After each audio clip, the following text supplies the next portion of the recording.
नमस्कार दोस्तों, welcome to मित्र ज्ञान। आज हम डिस्कस करेंगे 5 क्वेश्चंस फॉर यूपीएससी। आज तारीख है 5 नवंबर 2023।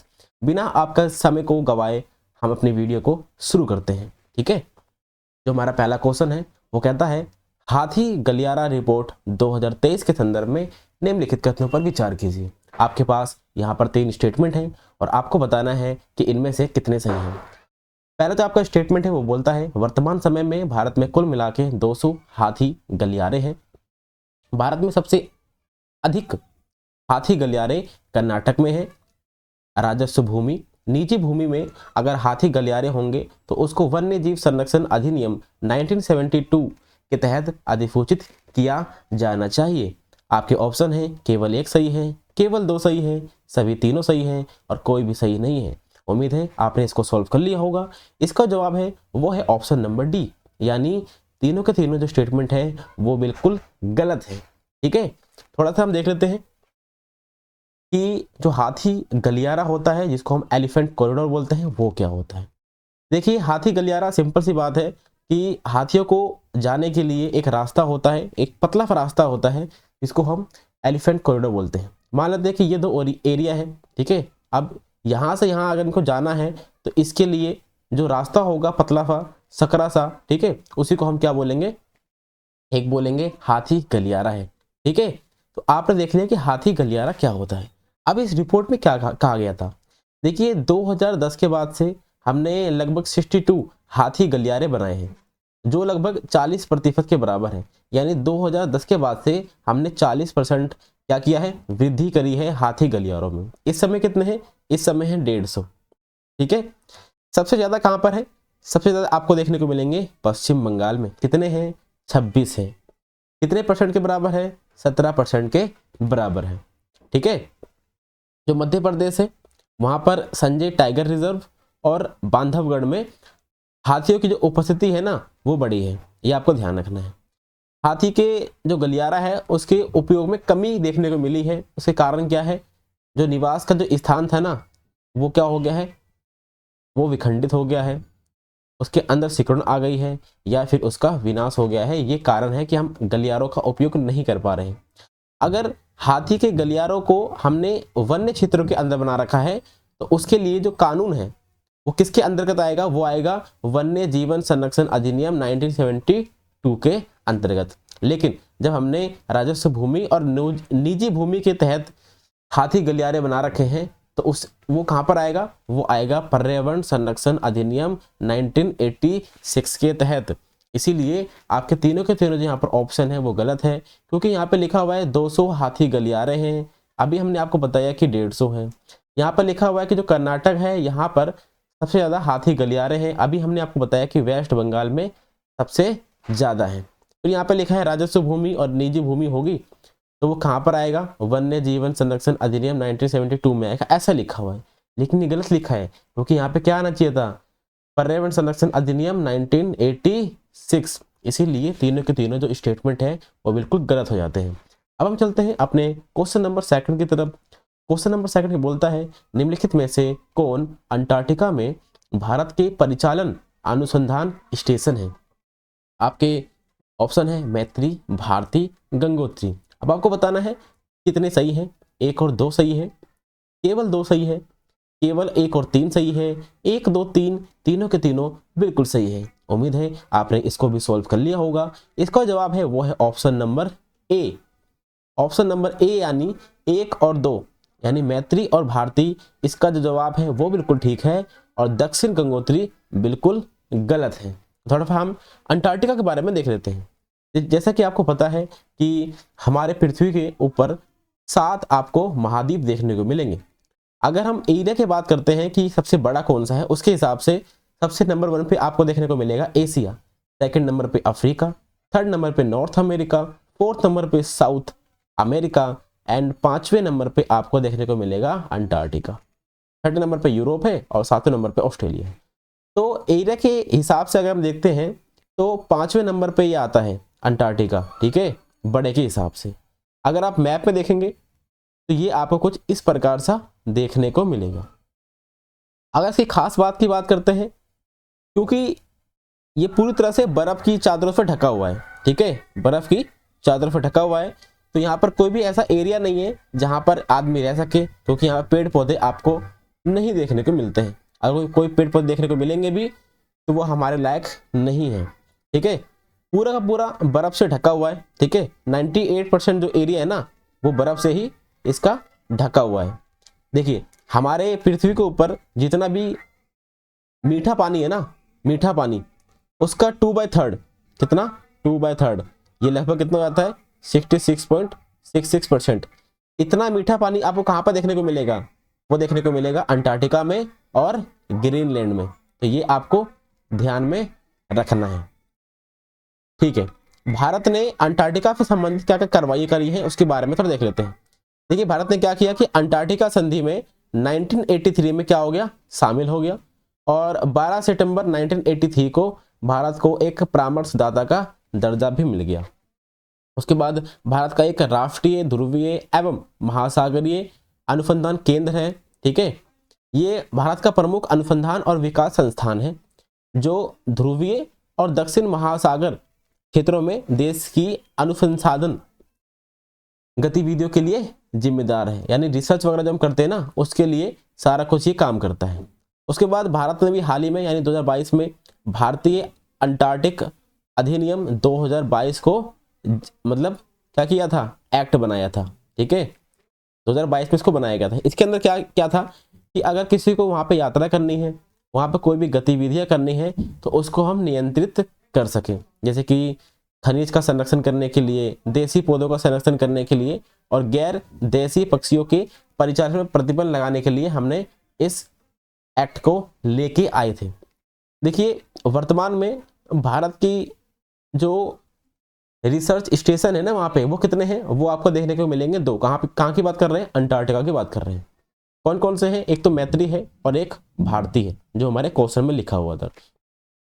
तो दक्षिण गंगोत्री है वो हमारा पहला इस प्रकार का एक स्टेशन था जिसको 1985 में बनाया गया था, लेकिन इस समय वो काम नहीं कर रहा है, चालू नहीं है। इस समय सिर्फ 2 ही ऐसे हैं जो काम कर रहे हैं। कौन कौन से, मैत्री और भारती। उम्मीद है आपको इसके बारे में अच्छे से समझ में आ गया होगा। अब हम चलते हैं अपने क्वेश्चन नंबर 3 की तरफ। क्वेश्चन नंबर 3 बोलता है निम्नलिखित कथनों पर विचार कीजिए। आपके पास यहाँ पर 4 ऑप्शन है और आपको बताना है कि इन चारों में से कितने सही हैं। ओस, असम, बोरो। पश्चिम बंगाल में उगाई जाने वाली चावल की 3 किस्में हैं, ठीक है। पश्चिम बंगाल और पंजाब दोनों प्रमुख और उच्च उपज वाले चावल उत्पादक राज्य हैं। अमेरिकी कृषि विभाग यानी USDA के अनुसार भारत विश्व का सबसे बड़ा चावल निर्यातक था, जो कुल चावल निर्यात का लगभग 40% था। भारत से बासमती चावल के शीर्ष आयातक में ईरान, सऊदी अरब, इराक और UAE, यमन शामिल है। अब आपको बताना है कि केवल एक सही है, केवल 2 सही है, सभी 3 सही हैं और सभी 4 सही हैं, ठीक है। उम्मीद है आपने इसको भी सॉल्व कर लिया होगा। इसका जवाब है वो है ऑप्शन नंबर डी, यानी चारों के चारों जो ऑप्शन है, चारों के चारों जो स्टेटमेंट है वो बिल्कुल सही है। यहाँ पर जो भी बातें लिखी गई हैं वो बिल्कुल सही लिखी हुई हैं। थोड़ा सा हम चावलों के बारे में जान लेते हैं। देखिए आपको पता है जो चावल है, भारत के अंदर अधिकांश जो आबादी है वो चावल को एक मुख्य भोजन के रूप में कंज्यूम करती है, ठीक है। चावल जो है यानी राइस एक खरीफ फसल है, ठीक है। इसको उगाने के लिए एक तो हमें उच्च तापमान चाहिए, ठीक है, 25 डिग्री सेल्सियस से ज़्यादा होना चाहिए और उच्च आर्द्रता भी चाहिए, ठीक है, यानी 100 सेंटीमीटर से अधिक वर्षा होनी चाहिए। इसीलिए हम क्या बोल रहे हैं, ये एक खरीफ फसल है, यानी जब मानसून आता है ना उसके बाद ही हम इसको बोते हैं, ठीक है। अब जो पश्चिम बंगाल है वहाँ के जो किसान है ना 3 प्रकार की चावल की किस्मों को उत्पादन करते हैं या फिर उगाते हैं। कौन कौन सी है, ओस है, अमन है और बोरो है। तो ये आपको ध्यान रखना है, ठीक है। भारत के अंदर जितना भी कृषि का क्षेत्र है जहाँ पे कृषि की जाती है उसका लगभग 1/4 1/4 यानी 25% जो कृषि का क्षेत्र है वहाँ पर सिर्फ चावल ही उगाए जाते हैं। तो ये आपको ध्यान रखना है। अगर हम बात करते हैं प्रमुख उत्पादक राज्यों की कि कहाँ पे सबसे ज़्यादा चावल उगता है, तो सबसे पहले नंबर पे आएगा पश्चिम बंगाल, सेकंड नंबर पे आएगा उत्तर प्रदेश और थर्ड नंबर पे आएगा पंजाब। और अधिक उपज देने वाले राज्य कौन से हैं कि जहां पर ज़्यादा उपज होती है। सबसे पहले नंबर पे आएगा पंजाब, फिर तमिलनाडु, हरियाणा, आंध्र प्रदेश, तेलंगाना, पश्चिम बंगाल और केरल। जैसे कि यहाँ पर आपने देखा कि दोनों में क्या लिखा हुआ है, एक तो पश्चिम बंगाल लिखा हुआ है, एक पंजाब लिखा हुआ है, यानी सबसे ज़्यादा उत्पादन भी करते हैं और उपज भी देते हैं, दोनों में ये लिखा हुआ है। इसीलिए जो सेकंड ऑप्शन है वो बिल्कुल सही है। पूरे वर्ल्ड की अगर बात करते हैं तो चावल का उत्पादन सबसे ज़्यादा होता है चीन में, सेकेंड नंबर पे स्थान आता है भारत का। लेकिन अगर हम बात करते हैं एक्सपोर्ट करने की, निर्यात करने की, तो भारत नंबर 1 पे आता है एक्सपोर्ट करने में चावल को। ठीक है, लगभग 40% जो चावल है ना, भारत अकेला क्या करता है, एक्सपोर्ट कर देता है। ठीक है, तो ये आपको ध्यान रखना है। अगर हम एक्सपोर्ट की बात करते हैं तो हम चावल को दो प्रकार से बांट सकते हैं, एक होता है बासमती चावल और एक होता है गैर बासमती चावल। ठीक है, अगर हम बात करते हैं कि बासमती चावल की बात करते हैं तो हमने कहाँ कहाँ पर इसको एक्सपोर्ट किया है, तो वो है ईरान, सऊदी अरब, इराक, यूएई और यमन। ठीक है, इसीलिए जो ऊपर चारों के चारों ऑप्शन लिखे हुए हैं वो बिल्कुल सही है। उम्मीद है आपने इसके बारे में अच्छे से समझ लिया होगा। अब हम चलते हैं अपने क्वेश्चन नंबर 4 की तरफ। जो हमारा चौथा नंबर क्वेश्चन है वो बोलता है केंद्रीय अन्वेषण ब्यूरो, जिसको हम शॉर्ट फॉर्म में सीबीआई बोलते हैं, और सीबीआई की फुल फॉर्म क्या है, वो है सेंट्रल ब्यूरो ऑफ इन्वेस्टिगेशन। अब इसके बारे में आपको बताना है, फिर से यहाँ पर 3 स्टेटमेंट है और आपको यहाँ पे बताना है कितने सही नहीं है। ठीक है, नहीं पूछा है। ठीक है, पढ़ते हैं। सीबीआई दिल्ली विशेष पुलिस संस्थान स्थापना अधिनियम 1946 के तहत कार्य करती है। यह ना तो संवैधानिक है और ना ही वैधानिक निकाय है। इसकी स्थापना गृह मंत्रालय के एक प्रस्ताव द्वारा की गई थी, लेकिन बाद में इसे कार्मिक, लोक शिकायत और पेंशन मंत्रालय में हस्तांतरित कर दिया गया। आपको बताना है कितने सही नहीं है, केवल एक सही नहीं है, केवल 2 सही नहीं है, सभी तीनों सही नहीं है, इनमें से कोई भी। ठीक है, क्योंकि तीनों के तीनों जो स्टेटमेंट है वो बिल्कुल सही लिखे हुए हैं, लेकिन यहाँ पूछा है कितने सही नहीं है, तो ऑप्शन इसका क्या हो जाएगा, वो हो जाएगा डी, इनमें से कोई भी नहीं है ऐसा जो क्या हो, गलत हो। ठीक है, इसका उत्तर क्या आएगा, डी आएगा। थोड़ा सा हम सीबीआई के बारे में देख लेते हैं। देखिए, सीबीआई की स्थापना होती है गृह मंत्रालय के एक प्रस्ताव द्वारा, उसके बाद इसको हम ट्रांसफर कर देते हैं कार्मिक, लोक शिकायत और पेंशन मंत्रालय को। तो ये आपको ध्यान रखना है। इसकी स्थापना हमने की थी संथानम समिति की सिफारिशों के द्वारा। संथानम समिति को बनाया गया था भ्रष्टाचार के निवारण के लिए। ठीक है, सीबीआई के पास जो कार्य करने की पावर आती है वो आती है दिल्ली विशेष पुलिस स्थापना अधिनियम 1946 के द्वारा। ये ना तो एक संवैधानिक है और ना ही वैधानिक निकाय है, ये आपको ध्यान रखना है। अब ये किन किन मामलों की जांच करती है, जैसे कि रिश्वतखोरी की, सरकारी भ्रष्टाचार की, केंद्रीय कानून के उल्लंघन की, बहुराष्ट्रीय संगठित अपराधों की और बहु एजेंसियों या फिर अंतर्राष्ट्रीय मामलों की भी ये जांच कर सकती है। तो उम्मीद है आपने सीबीआई के बारे में एक अच्छी इंफॉर्मेशन जान ली होगी। अब हम चलते हैं अपने क्वेश्चन नंबर 5 की तरफ। ठीक है, क्वेश्चन नंबर 5 बोलता है सरदार वल्लभ भाई पटेल के संदर्भ में निम्नलिखित कथनों पर विचार कीजिए। यहाँ पर केवल 2 ऑप्शन है और आपको बताना है कितने सही है। उन्होंने मौलिक अधिकारों पर सलाहकार समिति का नेतृत्व किया। सरदार पटेल को आधुनिक अखिल भारतीय सेवाओं की स्थापना के लिए भारत के सिविल सेवकों के संरक्षक संत के रूप में याद किया जाता है। आपके ऑप्शन है केवल एक सही है, केवल 2 सही है, 1 और 2 दोनों सही है, ना तो एक सही है और ना ही 2 सही है। उम्मीद है आपने इसको सॉल्व कर लिया होगा। इसका जवाब है वो है ऑप्शन नंबर सी, यानी दोनों के दोनों बिल्कुल सही है। थोड़ा सा हम वल्लभ भाई पटेल के बारे में जान लेते हैं। देखिए, इनका जन्म होता है 31 अक्टूबर 1875 को गुजरात के नडी याद में। ठीक है, ये भारत के पहले गृह मंत्री थे और पहले उप प्रधानमंत्री भी थे। ठीक है, तो ये आपको ध्यान रखना है।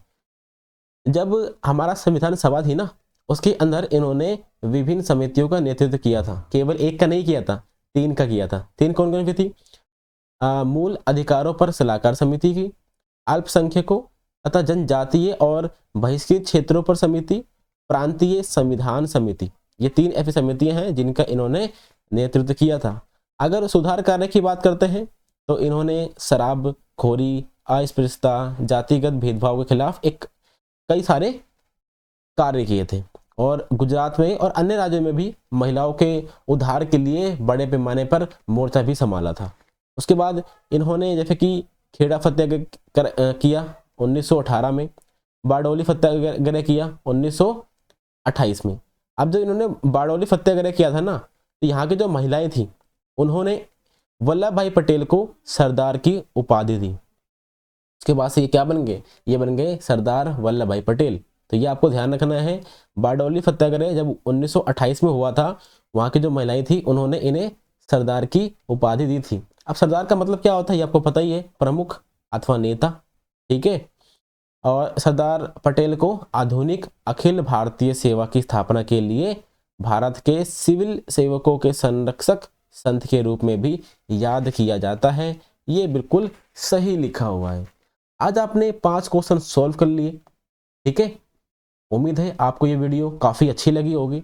और हाँ, अगर आपको ये वीडियो अच्छी लगी है तो सब्सक्राइब तो करना बिल्कुल बनता है। अपने दोस्तों को शेयर कर दीजिए और वीडियो को लाइक करें और कमेंट करके बताएं कि आपको ये हमारी वीडियो कैसी लगी है। Thank you very much for discussion.